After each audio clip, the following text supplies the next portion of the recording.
This is Sheethal.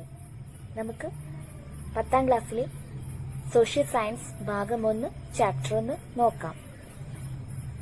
മാനവികത ചാപ്റ്ററിന്റെ പേര്. 13ാം നൂറ്റാണ്ടിൽ ഇംഗ്ലണ്ടിൽ ജീവിച്ചിരുന്ന ശാസ്ത്രചിന്തകനായ റോജർ ബേക്കണിന്റെ വാക്കുകളോടെയാണ് ചാപ്റ്റർ തുടങ്ങുന്നത്. അറിവിന്റെ നിരാസം നന്മയുടെ നിരാസം തന്നെയാണ്. നന്മയുടെ ജ്വാലയാൽ പ്രകാശിതമാക്കപ്പെട്ട ബുദ്ധിക്ക് ആ ജ്വാലയെ സ്നേഹിക്കാതിരിക്കാനാവില്ല. സ്നേഹം അറിവിന്റെ മാത്രം സന്തതിയാണ്. യുക്തിചിന്ത ശരിയായ ഇച്ഛയുടെ മാർഗദർശിയും നമ്മെ മോക്ഷത്തിലേക്ക് നയിക്കുന്നതും യുക്തി തന്നെ. യുക്തിചിന്ത, അറിവ്, സ്നേഹം എന്നിവയുടെ പ്രാധാന്യത്തെക്കുറിച്ചാണ് ഇവിടെ പരാമർശിച്ചിരിക്കുന്നത്. അദ്ദേഹം ജീവിച്ചിരുന്ന കാലഘട്ടത്തിൽ യൂറോപ്പിലെ അധികാരികൾ യുക്തിചിന്തയെ നിഷേധിച്ചിരുന്നു. റോജർ ബേക്കണിനെ പോലുള്ള ചിന്തകർ നിലവിലുള്ള ഫ്യൂഡൽ അധികാര വ്യവസ്ഥയെയും അതിന്റെ ആശയങ്ങളെയും ചോദ്യം ചെയ്തു. തൽഫലമായി അവരിൽ പലരും ക്രൂരമായ പീഡനത്തിനും ജയിൽവാസത്തിനും വിധേയരായി. 1-ാം നൂറ്റാണ്ടോടുകൂടി പ്രാചീന ഗ്രേക്കോ റോമൻ സംസ്കാരങ്ങൾക്കുണ്ടായ പുനർജനി എന്നാണ് ഇതുകൊണ്ട് അർത്ഥമാക്കുന്നത്. മനസ്സിലായോ?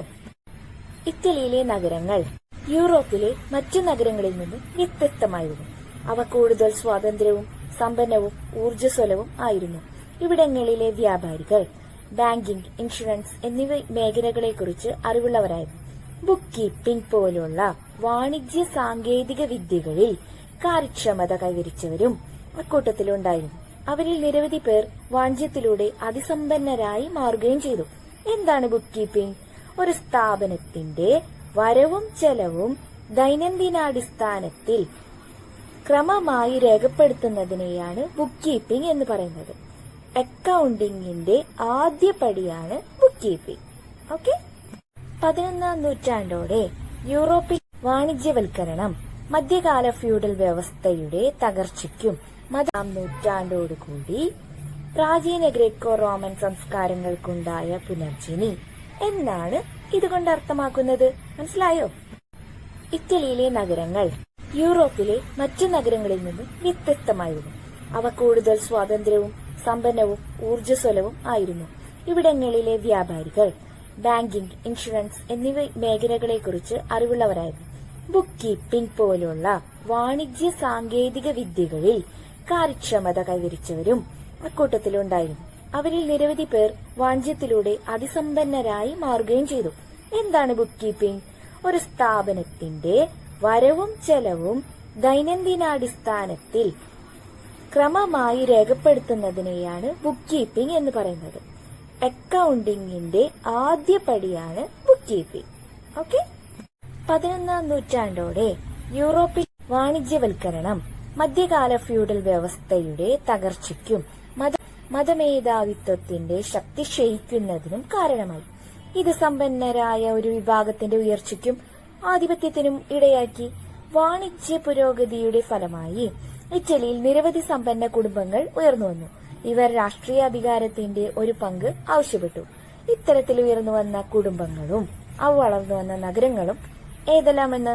ഇറ്റലിയിലെ കുടുംബങ്ങളാണ് മെഡിച്ചി, സ്ഫോർസ, ഫർണീസി, ഓർസീനി, വിസ്കൊന്തി എന്നിവയൊക്കെ. ഇനി വളർന്നു വന്ന നഗരങ്ങൾ ഏതൊക്കെയെന്ന് നമുക്ക് നോക്കാം. Florence, Milan, Pharma, Naples, Milan. ഇറ്റലിയിലെ കുടുംബങ്ങളും വളർന്നു വന്ന നഗരങ്ങൾ ഏതൊക്കെയാണെന്ന് നമുക്ക് നോക്കാം. മെഡിജി ഫ്ലോറൻസിലാണ് വളർന്നു വന്നത്. സ്ഫോർസ മിലാൻ, ഫർണീസി പാർമയില്, ഓർസീനി ആകട്ടെ നേപ്പിൾസ്, വിസ്കൊന്തി മിലാനില്. മധ്യകാലത്ത് നടന്ന കുരിശ് യുദ്ധങ്ങൾ കിഴക്കും പടിഞ്ഞാറും തമ്മിലുള്ള സാംസ്കാരിക വിനിമയത്തിന് വഴിതെളിച്ചു. കിഴക്കൻ ലോകത്തെ സംസ്കാരങ്ങൾ, നഗരങ്ങൾ, അവിടങ്ങളിലെ ജനജീവിതം തുടങ്ങിയവയുമായി ഇറ്റാലിയൻ നഗരങ്ങൾ പരിചയത്തിലായി. ഇത് ഇറ്റാലിയൻ നഗരങ്ങളുടെ വളർച്ചയ്ക്ക് വേഗത കൂട്ടി. ഇസ്ലാമിക സാമ്രാജ്യം, ബൈസന്റൈൻ അതായത് കിഴക്കൻ റോമൻ സാമ്രാജ്യം എന്നിവയുമായി സ്ഥാപിച്ച വാണിജ്യ ബന്ധങ്ങളിലൂടെ വൻതോതിൽ സമ്പത്ത് ഇറ്റാലിയൻ നഗരങ്ങളിലേക്ക് ഒഴുകാൻ തുടങ്ങി. കാലാന്തരത്തിൽ മെഡിറ്ററേനിയൻ പ്രദേശം കേന്ദ്രീകരിച്ച് നിലനിന്നിരുന്ന കിഴക്കും പടിഞ്ഞാറും തമ്മിലുള്ള വാണിജ്യത്തിന്റെ കുത്തക ഇറ്റാലിയൻ നഗരങ്ങളിലെ കച്ചവടക്കാരുടെ നിയന്ത്രണത്തിലായി. എന്താണ് കുരിശുയുദ്ധങ്ങൾ? ഒരു ബോക്സിൽ തന്നിട്ടുണ്ട്, അത് നോക്കാം നമുക്ക്. വിശുദ്ധ നാടായി കരുതപ്പെടുന്ന ജെറുസലേമിനായി ഇസ്ലാം മതവിശ്വാസികളും ക്രൈസ്തവരും തമ്മിൽ നടന്ന യുദ്ധങ്ങളാണ് കുരിശുയുദ്ധങ്ങൾ. ഏഷ്യയുടെ യൂറോപ്പിന്റെയും രാഷ്ട്രീയ, സാമൂഹിക, സാമ്പത്തിക ജീവിതത്തിൽ ഇത് നിർണായക സ്വാധീനം ചെലുത്തി. CE 11 നൂറ്റാണ്ട് മുതൽ 13-ാം നൂറ്റാണ്ട് വരെയായിരുന്നു ഇതിന്റെ കാലഘട്ടം.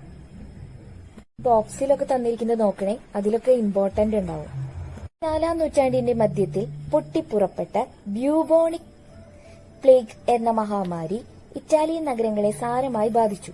ബ്ലാക്ക് ഡെത്ത് എന്നറിയപ്പെടുന്ന ഈ ദുരന്തത്തിൽ വൻതോതിൽ ജനങ്ങൾ മരണപ്പെട്ടത് തൊഴിലാളികളുടെ ലഭ്യതയിൽ കുറവുണ്ടാക്കി. ഇത് കാർഷിക മേഖലയെ ആശ്രയിച്ച് നിലനിന്നിരുന്ന മധ്യകാല ഫ്യൂഡൽ വ്യവസ്ഥയുടെ തകർച്ചയ്ക്കും വാണിജ്യ കേന്ദ്രീകൃതമായ ഒരു മധ്യവർഗത്തിന്റെ വളർച്ചയ്ക്കും വഴിയൊരുക്കി. നിലവിലുണ്ടായിരുന്ന മരുന്നുകൾ പ്ലേഗിനെ ചെറുക്കുന്നതിൽ പരാജയപ്പെട്ടപ്പോൾ വൈദ്യശാസ്ത്രത്തെക്കുറിച്ച് കൂടുതൽ പഠിക്കാൻ തുടങ്ങി. പ്ലേഗിന്റെ ഭീകരത മനുഷ്യനെ ജീവിതത്തിൽ നൈമിഷികതയെയും അനിശ്ചിതത്വത്തെയും കുറിച്ച് ചിന്തിക്കാനും സുഖങ്ങൾ അന്വേഷിക്കാനും തങ്ങളെക്കുറിച്ച് തന്നെ ചിന്തിക്കാനും പ്രേരിപ്പിച്ചു. ഇത് മാനവികതയിലേക്ക് വഴി തുറന്നു. നഗരങ്ങളിലെ സമ്പത്ത്, രാഷ്ട്രീയ സ്വാതന്ത്ര്യം, സാമൂഹിക ഐക്യം തുടങ്ങിയവ ജനങ്ങളിൽ പൗരബോധവും ആത്മാഭിമാനവും വളർത്തി. പ്രാചീന റോമ സാമ്രാജ്യത്തിൽ നിലനിന്നിരുന്ന ക്രമസമാധാനം, ഭരണകൂടം എന്നിവയെ സംബന്ധിച്ച ആശയങ്ങളിൽ ഇറ്റലി പ്രചരിച്ചു. പ്രാചീന റോമങ്ങളിലും ലാറ്റിൻ ഭാഷയിലും പാണ്ഡിത്യമുണ്ടായിരുന്ന വിദ്യാസമ്പന്നരായ ഒരു വിഭാഗം വാണിജ്യ പ്രവർത്തനങ്ങളിൽ ഏർപ്പെട്ടിരുന്നു. തൽഫലമായി പ്രാചീന ഭാഷ, സാഹിത്യം, സ്ഥാപനങ്ങൾ, പൗരാണികത എന്നിവയിൽ ഇവർക്ക് താൽപര്യം ജനിച്ചു. ഓരോ നഗരവും കലയുടെയും സാഹിത്യത്തിന്റെയും കേന്ദ്രങ്ങളാകാൻ ആഗ്രഹിച്ചു. പ്രാചീന റോമ നഗരത്തിലെ ചിത്രങ്ങളും കയ്യെഴുത്തുപ്രതികളും കെട്ടിടാവശിഷ്ടങ്ങളും രാജാക്കന്മാരുടെയും പുരോഹിതന്മാരുടെയും നേതൃത്വത്തിൽ കണ്ടെടുത്ത് സംരക്ഷിക്കപ്പെട്ടു. കെട്ടിടങ്ങൾ നിർമ്മിക്കുന്നതും കലയെയും സാഹിത്യത്തെയും പ്രോത്സാഹിപ്പിക്കുന്നതും യുദ്ധങ്ങളെക്കാൾ തങ്ങളെ ജനമനസ്സിൽ അനശ്വരരാക്കുമെന്ന് രാജാക്കന്മാർ കരുതി. സമ്പന്നരായ ആളുകൾ തങ്ങളുടെ ഇടവക ദേവാലയങ്ങൾ, അതായത് പാരിഷ്, മൂടിപ്പിടിപ്പിക്കുകയും സന്യാസിനി മഠങ്ങൾ, കത്തീഡ്രലുകൾ എന്നിവയുടെ നിർമ്മാണത്തെ പ്രോത്സാഹിപ്പിക്കുകയും ചെയ്തു. ഫ്ലോറൻസ്, മിലാൻ, റോം, വെനീസ് തുടങ്ങിയ ഇറ്റാലിയൻ നഗരങ്ങളിൽ കലാകാരന്മാരെ പ്രോത്സാഹിപ്പിക്കുന്നതിന് പൗരധർമ്മങ്ങളായി കണക്കാക്കപ്പെട്ടു. 1453 തുർക്കികൾ കിഴക്കൻ റോമൻ സാമ്രാജ്യത്തിന്റെ തലസ്ഥാനമായിരുന്ന കോൺസ്റ്റാന്റിനോപ്പിൾ പിടിച്ചെടുത്തു. പ്രാചീന ഗ്രേക്കോ റോമൻ സാഹിത്യകൃതികളുടെ കയ്യെഴുത്തുപ്രതികൾ കൈവശമുണ്ടായിരുന്ന നിരവധി പണ്ഡിതരുടെ കേന്ദ്രമായിരുന്നു കോൺസ്റ്റാന്റിനോപ്പിൾ.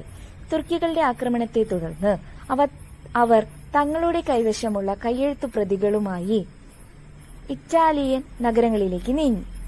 മധ്യകാലത്ത് സർവകലാശാലകളിൽ മാത്രം ഒതുങ്ങി നിന്ന അന്വേഷണങ്ങളും പഠനങ്ങളും ഗ്രന്ഥാലയങ്ങളിലേക്ക് വ്യാപിക്കാൻ തുടങ്ങി.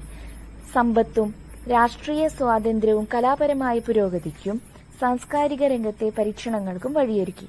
ഇതോടെ സാംസ്കാരിക രംഗത്തും വൈജ്ഞാനിക മേഖലയും പുത്തൻ ആശയങ്ങൾ പ്രകടിപ്പിക്കാൻ തുടങ്ങി. എന്താണ് ബ്ലാക്ക് ഡെത്ത്? ഇതൊരു ബോക്സിലാക്കി തന്നിട്ടുണ്ട്. 1347-നും 1351-നും ഇടയിൽ യൂറോപ്പിനെ തകർത്തെറിഞ്ഞ പ്ലേഗ് എന്ന മഹാമാരിയാണ് ബ്ലാക്ക് ഡെത്ത് എന്ന് വിശേഷിപ്പിക്കുന്നത്. രോഗം ബാധിച്ചവരുടെ ശരീരത്തിൽ കറുത്ത കുമിളകൾ രൂപപ്പെട്ടിരുന്നു. ഇതിനാലാണ് ഈ ദുരന്തം കറുത്ത മരണം എന്നറിയപ്പെട്ടത്.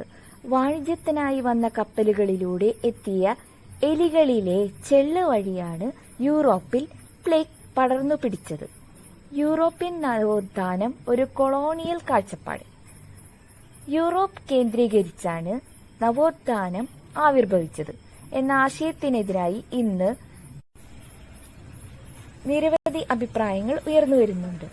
ജോർജ് ജെയിംസിന്റെ സ്റ്റോളൻ ലെഗസി, മാർട്ടിൻ ബെർണലിന്റെ black Athena, the Afro Asiatic roots of